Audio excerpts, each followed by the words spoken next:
एक तो शिक्षा विभाग के सभा कक्ष में आप सभी का स्वागत है।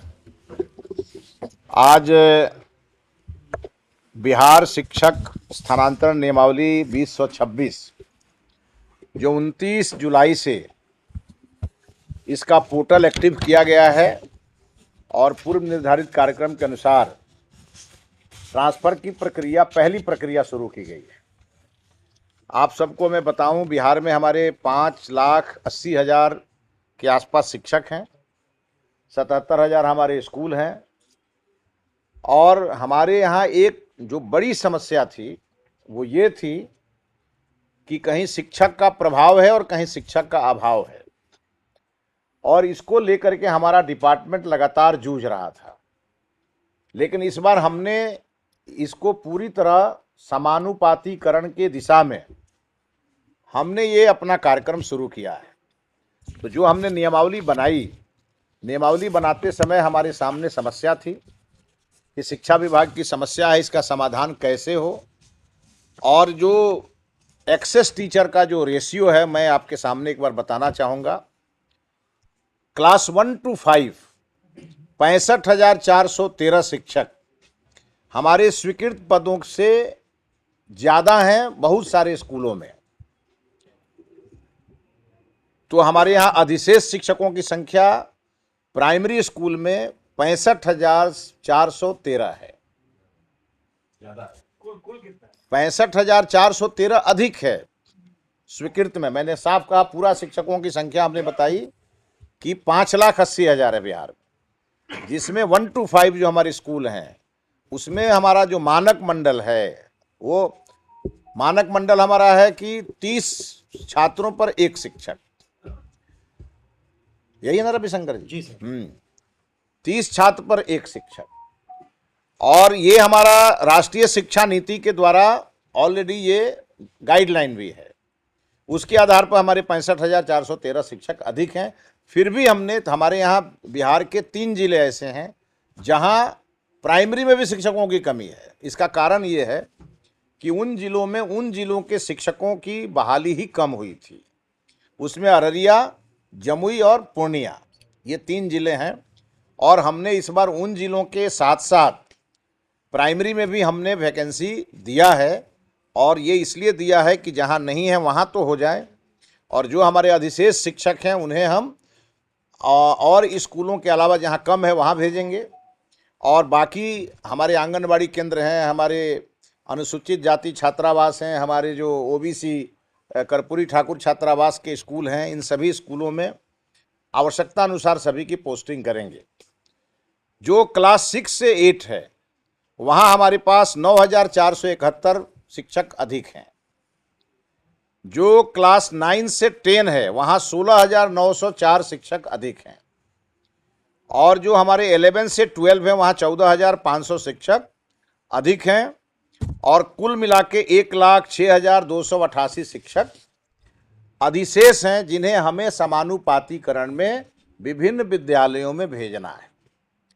अब ये जो 1,06,288 जो छात्रों की संख्या विद्यालय में है, और उसके आधार पे जो मानक मंडल का रिकमेंडेशन है और जो राष्ट्रीय शिक्षा नीति का ये पूरा गाइडलाइन है, उसके आधार पर हमने शिक्षक स्थानांतरण नियमावली बनाई है।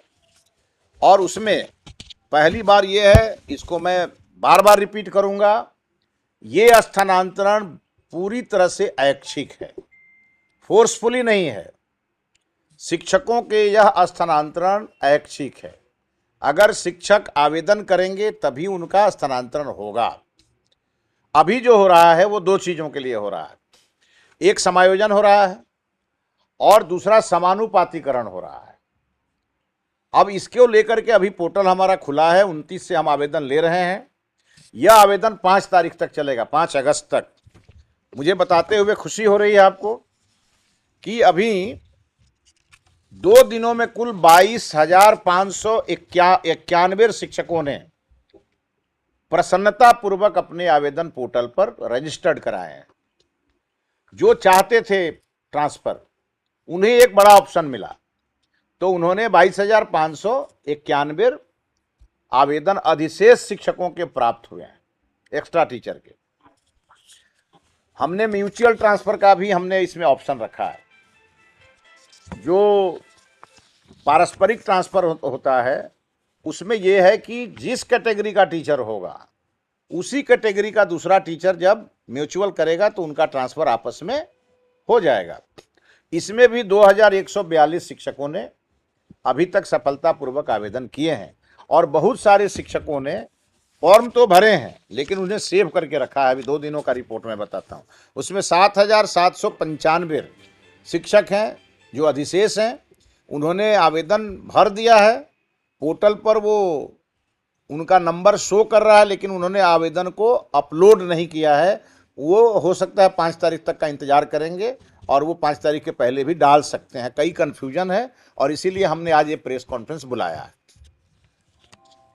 एक सबसे बड़ी बात है कि इस बार ये जो स्थानांतरण हो रहा है, सभी प्रकार के स्थानांतरण में एक टीचर को 30 स्कूलों का ऑप्शन दिया जा रहा है।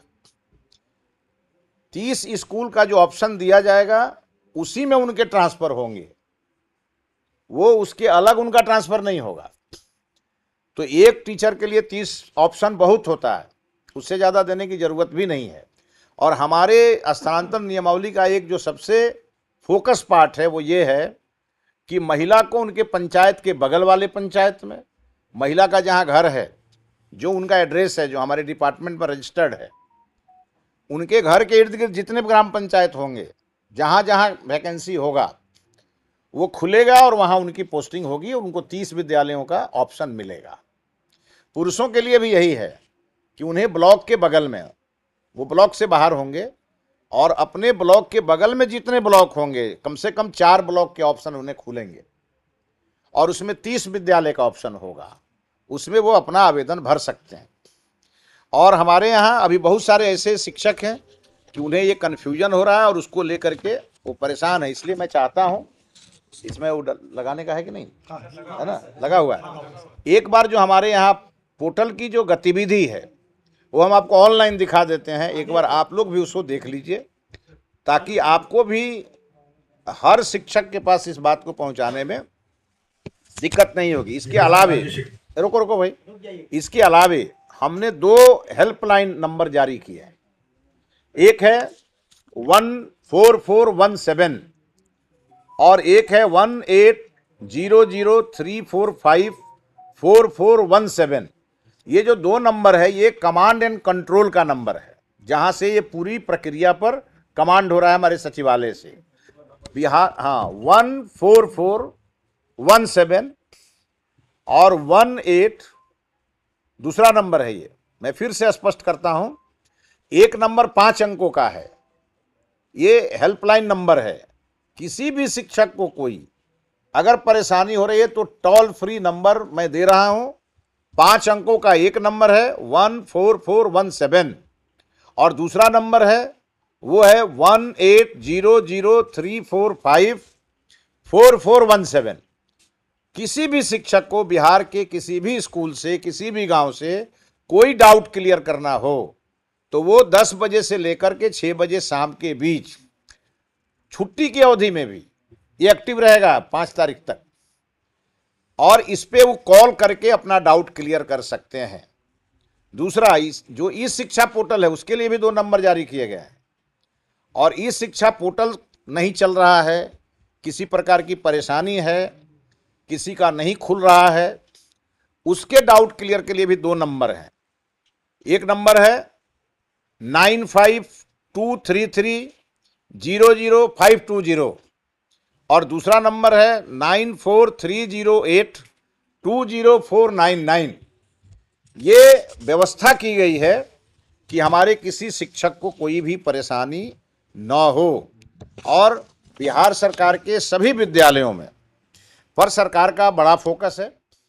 हम अपने हर विद्यालय में गुणवत्तापूर्ण शिक्षा देने के लिए हमारे हर प्रकार के शिक्षक हर विद्यालय में मानक मंडल के अनुसार हों।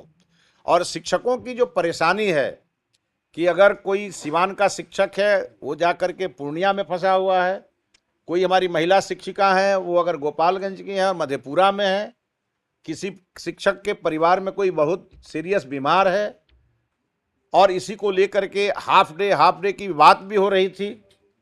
तो हम लोगों ने ये तय किया है कि हर शिक्षक को उनके जिला में रखेंगे, डिस्ट्रिक्ट कैडर उनका बनाएंगे, वो उस जिला से बाहर कभी नहीं जाएंगे।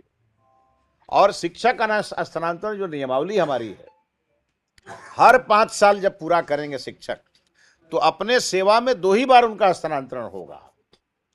ये पुरानी व्यवस्था थी, लेकिन अब हर 5 साल पे हम लोग शिक्षकों के स्थानांतरण करेंगे।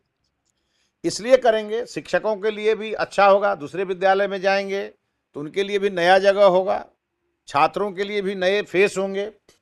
और एक जगह रहने के कारण कई प्रकार की समस्याएं होने लगती है, और उसमें भी यही नियम रहेगा, महिला पंचायत से बाहर, वार्ड से बाहर और पुरुष ब्लॉक से बाहर। और ये सारी व्यवस्था बेहतर शिक्षा प्रणाली को चाक चौबंद करने के लिए है। शिक्षक समय से स्कूल पहुँचें, स्कूल बंद होने के बाद समय से घर चले जाएं, उन्हें भी परेशानी न हो, और विद्यालय में वो प्रसन्नचित्त होकर के बच्चों को पढ़ाएं।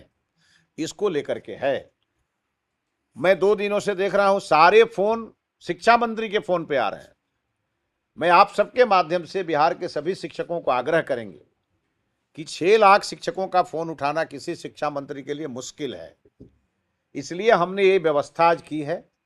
2 आपको टोल फ्री नंबर दिए हैं कि आपको किसी प्रकार की समस्या होगी आप रजिस्टर करिएगा, और आपको हमारे मंत्रालय से कोई ना कोई बात करके और आपके समस्या का समाधान करेगा। और दूसरा, ई शिक्षा पोर्टल से भी कोई समस्या होगी तो आप वो देंगे। रविशंकर जी हमारे बगल में बैठे हैं, ये ई शिक्षा पोर्टल को देखते हैं, ये इंचार्ज हैं, और ये सारी समस्याओं का समाधान करेंगे। और हमने अभी कहा है 3 महीने तक, जब तक ये ट्रांसफ़र प्रक्रिया चलेगी, हर 2 दिनों पर हम रिव्यू लेंगे इसका।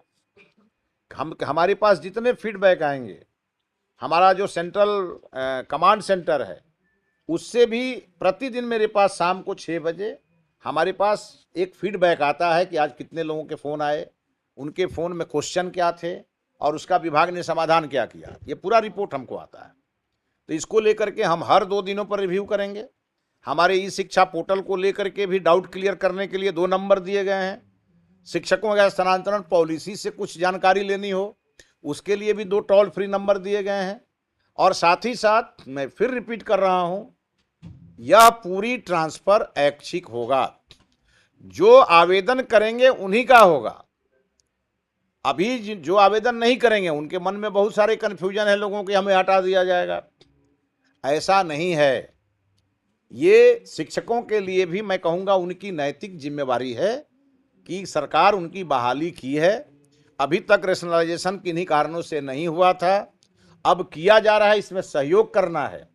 हो सकता है आप जहां अभी हैं उससे बेहतर विद्यालय आपको मिले, हो सकता है आप जहां आज हैं उससे और नज़दीक वाला आपको स्पॉट मिल जाए। इसीलिए इसको लेके पैनिक नहीं होना है। इस ट्रांसफ़र पॉलिसी में जो सबसे मूल विषय है वो ये है, हर 5 साल पे होगा। ये है पुरुष ब्लॉक से बाहर होंगे और महिला पंचायत और वार्ड से बाहर होंगे। जितने भी क्रोनिक डिजीज के मामले हैं जिसको लेकर के स्थानांतरण नीति में प्रावधान किए गए हैं उसे प्राथमिकता मिलेगी, उसको लेकर के। और उसके साथ साथ हमारे जब ये ट्रांसफ़र ख़त्म होंगे तो जिलों में भी बहुत सारे डीएम, डीओ और डीडीसी, इन 3 लोगों की टीम हमने बनाई है हर जिलों में। वो उसकी समीक्षा करेंगे। अगर अपील उनके पास आएगा, अपील की सुनवाई करेंगे, वहाँ से अपील का निष्पादन हो जाएगा। 100% निष्पादन होगा। किसी शिक्षक को हो सकता है कि चूँकि ये ट्रांसफ़र पॉलिसी है उसमें लेकर के किसी का कहीं एड्रेस है, किसी का कहीं एड्रेस है, कोई बच्ची है आज के डेट में शिक्षक है तो उसका मायके का एड्रेस होगा, कल उसकी शादी हो गई तो हो सकता है ससुराल का होगा। ये छोटी छोटी चीज़ों को लेकर जिनको भी समस्याएं होती हैं वो अपील जिला स्तर पर भी सुनवाई होनी है, और अंतिम अपील का निष्पादन हमारे सेक्रेटरी लेवल पे विभाग में भी होना है। इसीलिए हर स्तर पे सुनवाई होनी है।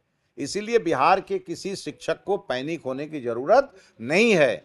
बहुत सारे ऐसे लोग हैं जो भ्रामक वीडियो बना के चला रहे हैं, उसके चक्कर में भी नहीं आना है।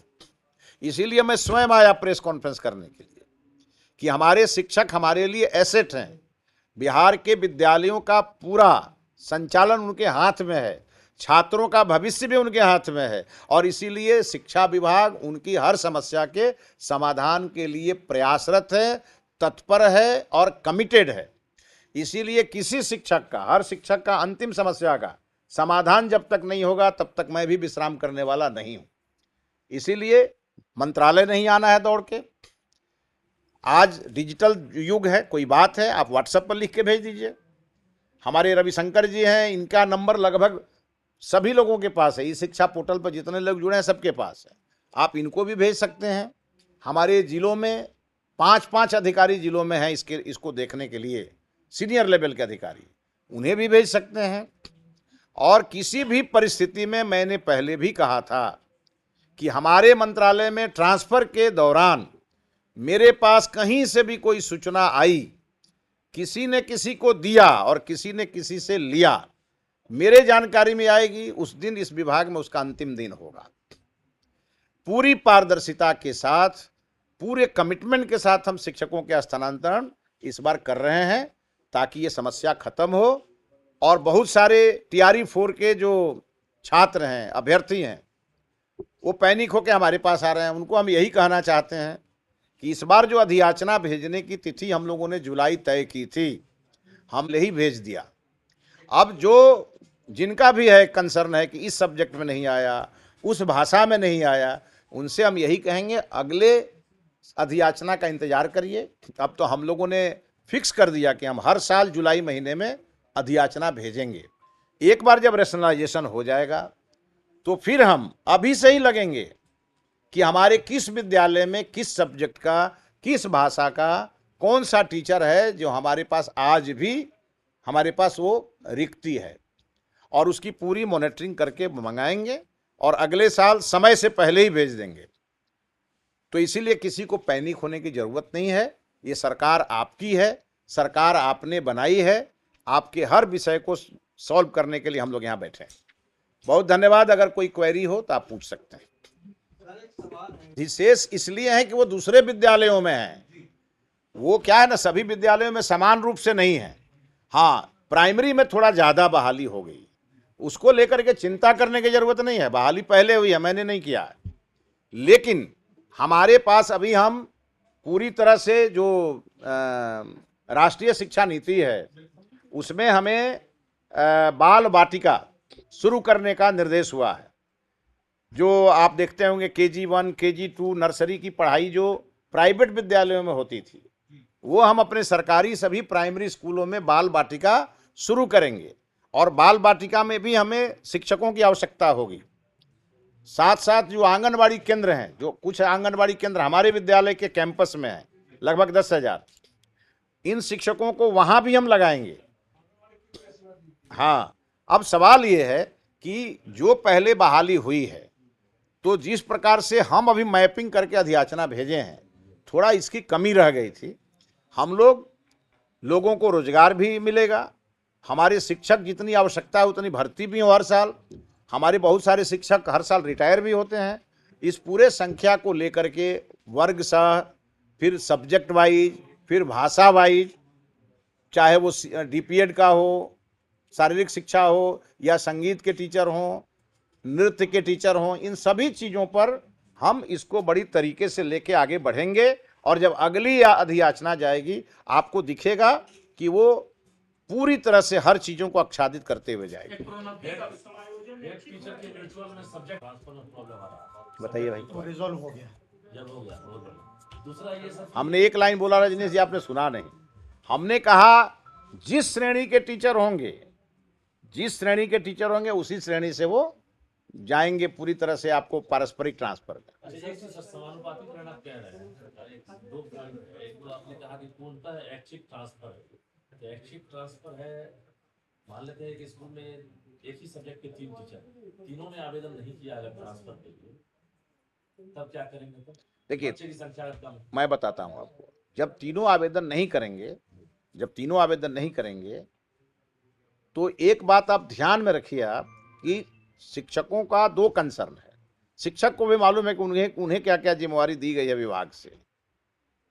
इसलिए मैंने क्या कहा, ये शिक्षकों के लिए भी नैतिक सवाल है कि जहां हमें जो मानक मंडल के आधार पर वैकेंसी है और जो नियम के अनुसार, सबको मालूम है क्या नियम है। एक जगह कोई 27 साल से शिक्षक बैठा हुआ है और उसका ट्रांसफर अगर किसी दूसरे स्कूल में हो रहा है, ऐसे शिक्षक हमसे मिलने आए, हमने कहा क्या उस विद्यालय का दाखिल खारिज आपके नाम से हो गया? भाई ये ऐसे नहीं होता है, हर 5 साल पे सरकार बदलती है। हमारा ये कहना है कि हमने स्पष्ट नीति बनाई है, हर 5 साल पे ट्रांसफर। अब बहुत सारे शिक्षकों का साल भर पहले ट्रांसफर हुआ है, हम ये केवल उसमें यही देखेंगे कि वो अपने पंचायत में तो नहीं है या वो अपने ब्लॉक में तो नहीं है। अगर ऐसा होगा तो हमारे विभाग के अधिकारी उनसे भी बातचीत करेंगे और कहीं कोई परेशानी नहीं आएगी। शनिवार को लेकर सर मुख्यमंत्री ने घोषणा कर दी, अब तो कल शनिवार है, टीचर लगातार इंतजार कर रहे हैं कि शिक्षा मंत्री जी अब तो ये कर रहे हैं। नहीं, मुख्यमंत्री जी ने घोषणा की है और मुख्यमंत्री जी के साथ हमारी बैठक भी है। बैठक के बाद जब मुख्यमंत्री जी ही घोषणा कर देंगे तो उसके बाद क्या बचता है। सर कहीं कहीं से ये समस्या आ रही है कि जैसे इकोनॉमिक्स हो गया, होम साइंस हो गया और सोशियोलॉजी हो गया, इस सब्जेक्ट में एक ही टीचर है और उनका भी हम लोगों ने इसकी समीक्षा की है और समायोजन में आया है, उन जिलों को बहुत जबरदस्त फटकार लगाई गई। और जैसे सब लोग तो मनुष्य ही है ना, तो मनुष्य से छोटी मोटी गलती होती है, उसको सुधरने का अवसर दिया जाता है। और एक बात सबके ध्यान में आना चाहिए कि पोर्टल पर जो व्यवस्था है वो गड़बड़ नहीं होगी, इसीलिए हमने पोर्टल वाइज किया है। पूरी तरह से स्मार्ट ट्रांसफर की प्रक्रिया है ये। और दूसरी बात, जितने सब्जेक्ट, जैसे कई जगह उर्दू का, संस्कृत का विषय आ रहा है, तो यहाँ से स्पष्ट नीति चली गई है और ये डीओ को देखना है। और इसमें कुछ कुछ चीज़ें जो हमको लग रहा है कि इतने होने के बावजूद भी किसी को स्पष्टता नहीं है, तो 9 और 10 तारीख को हम लोगों ने बिहार के सभी 400 शिक्षा विभाग के अधिकारियों को बुलाया है पटना, और अधिवेशन भवन में 2 दिनों तक हम वर्कशॉप करने वाले हैं। और इन 2 दिनों में बहुत सारे मैटर के अलावा एक ये भी मैटर है कि पूरी तरह समायोजन कैसे ठीक से होगा, पारस्परिक ट्रांसफ़र कैसे होगा, और जनरल ट्रांसफ़र का जब पोर्टल खुलेगा तो जो लोग भी जनरल ट्रांसफ़र के कैटेगरी वाले इंतज़ार कर रहे हैं उनका निश्चित रूप से हो जाएगा। सबसे बड़ा सवाल यह है कि लोगों को परेशानी है, रहने वाले कहीं के और आज कहीं और हैं, तो किसी प्रकार की दिक्कत नहीं होने वाली। को लेकर भी कुछ प्लान है क्या आप लोगों का? एक 1 to